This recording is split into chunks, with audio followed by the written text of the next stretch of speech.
Hi everyone, it's me Helene here at Cabin Fever Crochet on another beautiful day.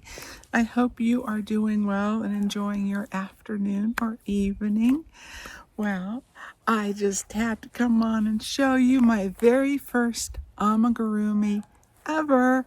And I had a few more of a different type of animal that I wanted to bring at the same time, but time ran out on that. So I do plan to make a few, hopefully for the upcoming farmers market. So I'll show you those and maybe other things that I've made for the market lately at the same time.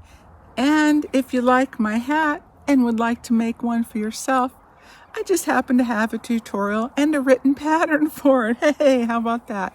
It is my Shore Thing bucket hat. Shore, S-H-O-R-E, as in lake or ocean shore. And you can wear it two ways with the brim rolled up. I kind of like it like that sometimes. Or you can do it a little bit floppy and it has a bit of a wave to it. And how more or less pronounced that wave is will depend on the type of yarn that you use. So I happen to use a number 3 light on this one, but it's 50-50 cotton acrylic, so the cotton gives it a bite along with the chainette construction, so the texture combined. And I found even number 3 lights, if they're a chainette and a cotton type blend, they have a bit more density, thickness to them. So that really worked out. It was an ice yarn from their summer clearance. I've had this for probably 5 years. And I added 1 strand of the Lion brand Summer Nights. They're number 1 super fine. That was acrylic and had just a little sparkly, and this was the color that had the aqua blend and the white in it. Those colors combination. Yeah.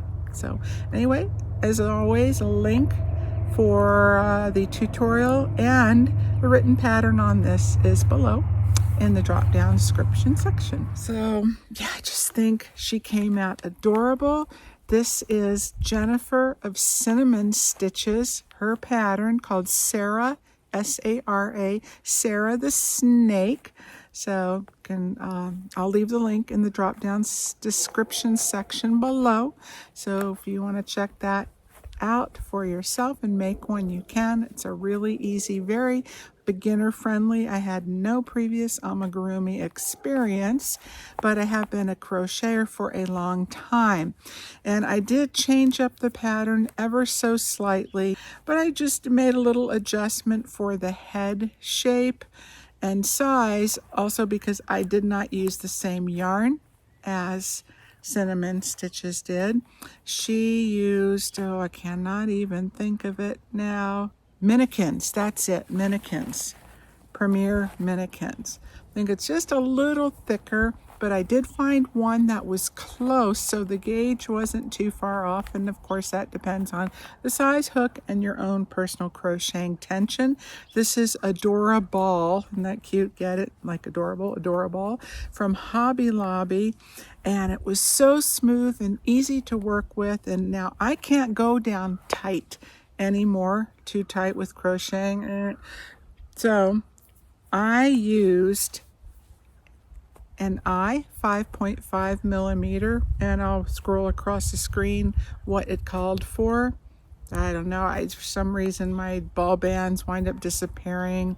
Oh, Miss Puppy Head likes paper. If I set it down for a second, she snags it. Yeah, snacks it sometimes too. It's not good. They have so many cute colors. And the person that works in the yarn department at Hobby Lobby told me she made a snake in this really pretty green and black. And said it didn't turn out creepy at all or anything. It was just really cute. And I think this one is too. So I used 2 different colors and I'll measure it. And again, scroll across the screen, the circumference and also the total length from where I did the multicolor end to end, and I had like this much left. That was it. And I got the yellow, so that didn't take too much. So I thought it might be fun to make another one and maybe get a different color combination. I really, really like this one. I just think it is so stinking cute. And I really like the eyes that Jennifer had, so I found some at Joann and got them on sale when they first started their closeouts. And they're a sparkly blue. And now I do make children's bracelets for the farmer's market, but I happen to find these. I just found at a little flea market for $1 a piece, and I thought they were really cute. So to the person I'm giving them to, she can decide which one. So she gets 2, so she can wear one and her little snake can wear another one, or she can swap them out. Doesn't really matter, whatever she wants to do. And this is for a very special person with special needs, and she has affinity for snakes. There's a family she knew growing up, and the woman's son had a pet snake. So when she would go over and visit the family, and she got to see the whole process, the feeding and everything, didn't creep her out. She thought it was fascinating, and she likes snakes, and she jokes around, says want one in her room.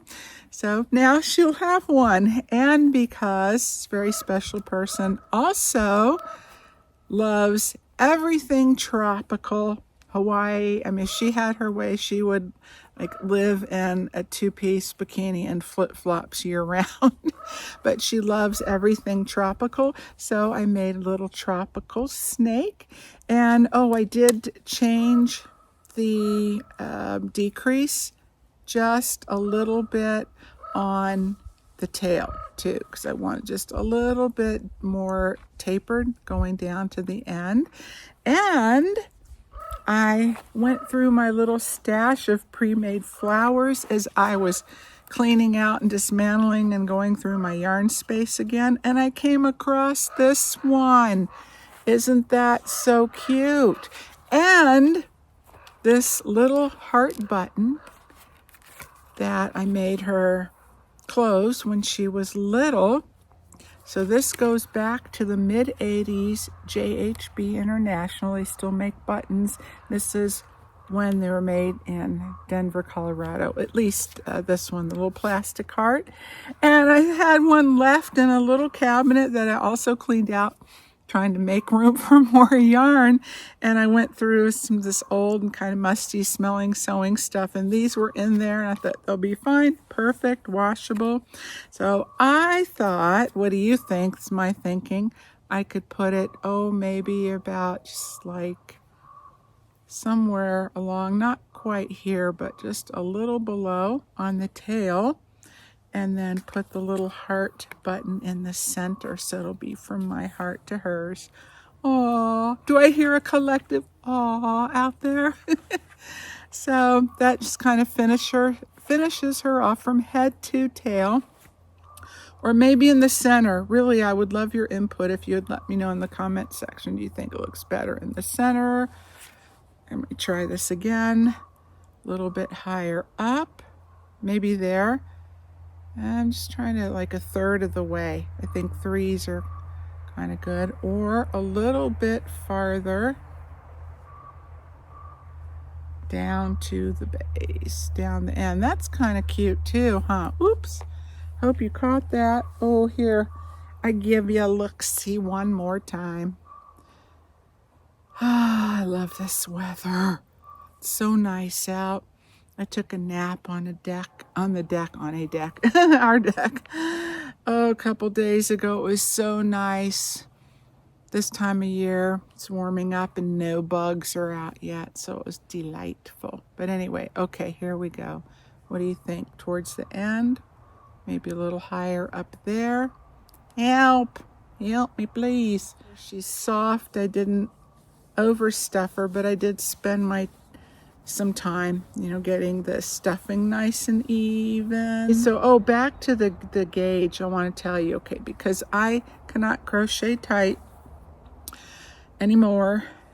In the body, all this multicolor kind of camouflaged any little holes that the spaces create in between the stitches, especially when you increase or decrease and have the two stitches in one space. I took a big yarn needle, and maybe you can see a little bit. That one is more visible than most, but I think it blended in pretty well. I just did a running stitch and a back stitch where you skip one and down and go back like that, kind of checkerboard style.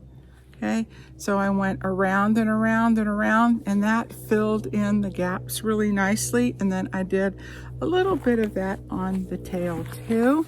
So that was my fix, so to speak, solution to fill in some of those gaps. I think that next time, though, using this yarn, I would go down to an H hook. I think I can handle that well because this yarn is so smooth, and working with a metal hook, and I used the furls. I have some of the Odyssey and then a few sizes in their newer Streamline metal, and I tested both. They worked equally well. So for me, the metal hook worked great because it really helped it glide, and I just took my time. I didn't try to like power crochet like I usually like to do. But anyway, I think she's adorable. She's not creepy at all, and you know, snakes have their purpose too. And we have the garter or garden snakes here. They hang out under the deck. They go away and get a sun bath on the road, and they help keep the mice population and the bugs down. So they have their little job. They're non-poisonous and they're not aggressive, so I'm okay with that. I was really excited for this. It's going to be part of her birthday gift coming up in June. All right, so, oh, here's the back in case you're wondering. Get a nice little close-up.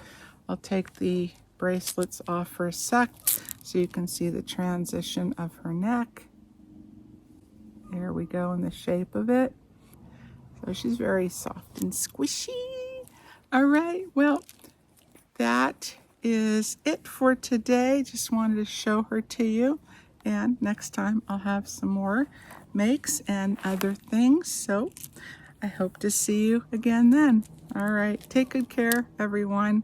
Have a great rest of your day. All righty, till next time, stay well, be safe out there, and happy crocheting.